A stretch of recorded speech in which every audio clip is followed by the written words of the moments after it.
Good evening, everybody. Welcome to My Life. Chapter 13. Look at that.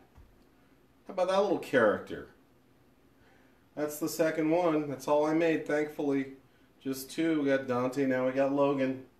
He's very cute. He had a little old manish face, I think, when he was a baby, but he was still pretty darn cute.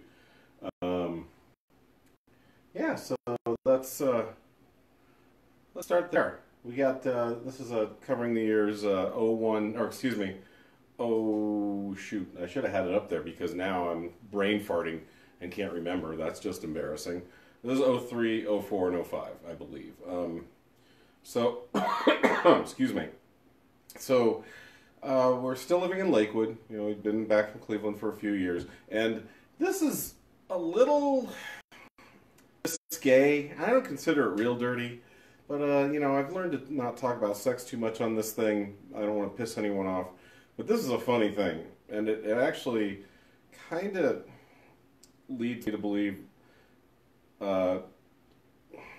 it's a theory about why kids the way they are. You know, there's nurture versus nature. Why did this kid turn out good? Why did this kid turn out bad? And all the things that lead up to that. Genetics, who knows? But I kind of believe, and I've turned this into a bit, that I think it kind of depends on what your state of mind is when you procreated. Like if two nice, calm people got together and made a baby at that time when they were in a good state, I think that baby will probably come out calm and nice like Dante did. We weren't in a big hurry. We were just kind of casual, and we'd been married for about 6 months, and we're like, oh yeah, sure, let's do that. It's like, I mean, we knew we'd be good parents. We knew we cared, but as far as the timeline, we weren't in any hurry. We weren't in a rush, and we also weren't worried about anything either, about falling behind. So we were just like, and you know, like 6 months into the marriage, I think Dylan got pregnant with Dante. Maybe a little more than that, but anyway. So Logan was a different story. It's another story that involves my father, and maybe I should just talk about my dad on these because he does provide the most interesting stories. I mean, whether it's him dodging Vietnam or, you know, dodging cancer even though he smoked for 60 years. My dad's an interesting guy. He's definitely not boring. He's not the happiest guy, but he's definitely not boring. As for Logan, Dylan never liked my dad, and I don't blame her because he's not very good at it. I'm not trying to be too hard on my dad. He's tried, but it was hard. He wasn't there for me a lot. He's very critical. He rarely tells me, even to this day, that he's proud of me. He can be very sarcastic about stuff. For example, we had like a 6 to 8 years, it was like an 8-year separation. And I ran into him at the grocery store. I was like, oh shit, he didn't recognize me. Hey Dad, how you doing? He's like, oh Jesus. I go, Dad. He's like, what's going on in your life? I go, well, I'm getting a divorce actually. And he's like, oh yeah, saw that coming. Like, did you now? And not only that, later on when I called him on, he's like, it was a joke. I go, well, yeah, I didn't laugh. And so usually when a person doesn't laugh at your joke that you're telling, you go, that was a joke right then. You don't wait years later and then go, oh yeah, that was a joke. So he's got some issues. So, needless to say, after seeing, you know, at this point, Dylan and I are together more than 10 years. You know, this is 04, we had him in 04, late 04, October 25th, so this is early 04. My dad is staying with us for like 2 or 3 weeks, and it's quite a stretch because he's waking up at 5:30 in the morning. He's making all kinds of noise. He's smoking outside to his credit. He's opening the garage door, which makes a shitload of noise instead of just going through a normal door like a normal human being. He's making me and Dylan crazy. So one night, Dylan goes, I want you to fuck me. I want you to fuck me hard. And I'm like, holy shit, that was not our style. And I was just like, okay, I can do that for you. She's like, yeah, we're going to be loud because our bedroom was right above where my dad was sleeping. And she wanted him to know what the hell was going on. So that was kind of one of her forms of revenge for watching him kind of not be nice to me. And a lot of times not be respectful to her in the 10 years up to that point. And we're pretty sure that's when Logan was conceived. So, and he was a little pistol. He still is a little pistol sometimes. He's a good kid, but he has more attitude than his brother. So there comes in the theory like that was an angry conception. That was an angry procreation. And for a while, and sometimes he's been kind of an angry kid at times. Not always. I mean, look at that. Look at that toothless, beautiful smile. But I don't know. I hope that's not too detailed for you guys. But that's how the kid came into the world. And man, I'm not going to get too long into this, but I really, it's not a brag. It's an appreciation. I got two good ones, man. I got really lucky. They've been pretty easy on me and their mother. They both live with me, which shows me I must be doing something right because they don't hate me.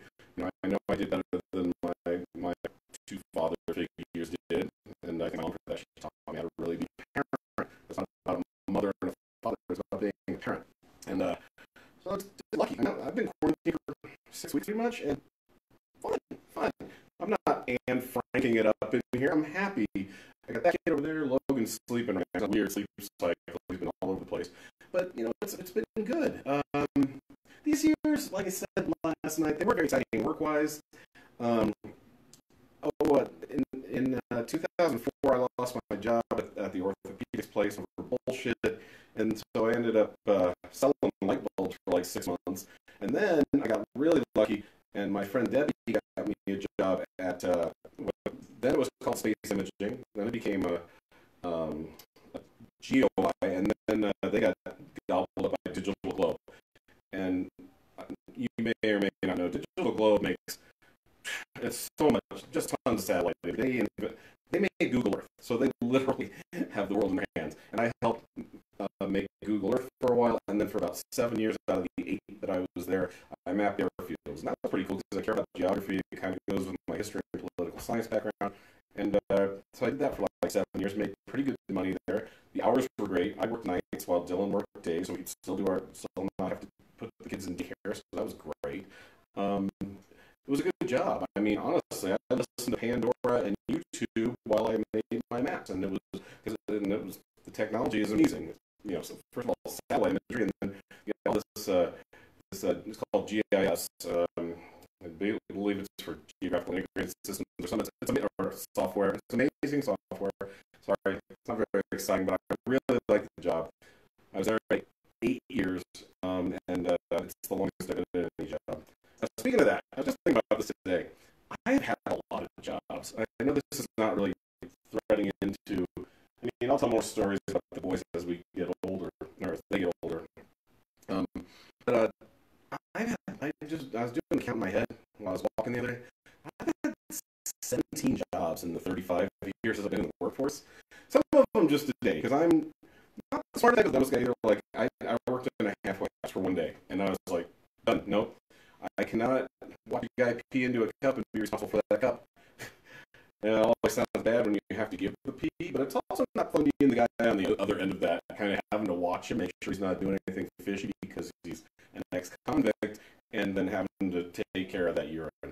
I was like, you know, you're trying to get along with these guys, but you can't be too nice. It was just a very uncomfortable setting, and they wanted me to work swing shift. I did one swing shift 4 to 12, and I was like, I just can't do that job. But I had a lot of interesting jobs, but Digital Globe was the one where I was at 8 years and liked it. Made some friends there.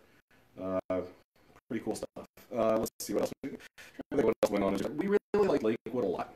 Oh, this is pretty important. I'll get to the boys growing up. Dante, as you know, had autism. He was pretty much speechless. What's the word I want to say? he nonverbal, and also in diapers till he's almost 6 years old. And Dylan, once Dante got excuse me, once he got diagnosed, she was finishing up her job at Rocky Flat, which, by the way, I mentioned Rocky Flats the other night, and I did mention it was the cleanup of Rocky Flats. That's why she was working there. You know, Rocky Flats made triggers for nuclear weapons in the 80s during the Cold War, and then they cleaned it all up as much as they could. That's another story for another time. While Dylan was working there, eventually, you know, Rocky Flats was cleaning up and cleaning up. They need less and less people. And I don't know if she quit her, or they laid her off, or if they wanted her to work somewhere else besides Rocky Flats, but she ended up leaving there. And then she really passionately got into giving Dante the best care we could. Both of us did. And that's why we also worked split shifts. We were with him, and then we were at work, and that's what we did. And we even got volunteers, like a lot of teaching, a lot of college girls that were in early childhood ed or special ed in college. Some of them required volunteer hours, and they would do that with Dante. And we just worked really hard with them. And Dylan, this is when we're in the passion for a career. Dylan's been working with young people pretty much since, I want to say right around '04 when Logan was born. Maybe even '02 or '03 when Dante got diagnosed. Like I said, Dante was diagnosed in 2001, I believe. Anyway, I'm sorry I'm babbling tonight. Totally unscripted, and I hope I've kept it somewhat interesting. I know I'm around the 10-minute mark. Yeah, I think that's mostly it. I mean, Logan, like I said, we were in Lakewood, we were near 6th and Wadsworth, and we moved across town to Aurora because Dylan was working for JFK Partners, one of the early intervention, what should I say, organizations in Colorado, and it was just a pain in the butt to get across town, so we just decided to move to Aurora. So in 2005, we moved into Aurora. Dante was about 6 or 7. Logan was nearly a year old. It was the summer of '05, and we started a new life there. That's where I started working for Digital Globe, and we got another thing is Dante got into the Cherry Creek school system, which is one of the best in the entire country for children with autism, especially at the elementary level, especially at that time. So things, that's the new chapter in life, is moving to Aurora, and just moving forward with our lives with a toddler and a 7-year-old.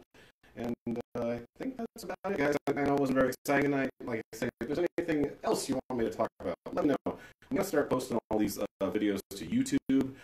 I want to start a YouTube channel because, hey, doesn't the platform need a Gen X old guy with no original views? I think that's what YouTube needs right now. Anyway, thanks, you guys. By the way, this video is sponsored by coffee. It's what's for dinner.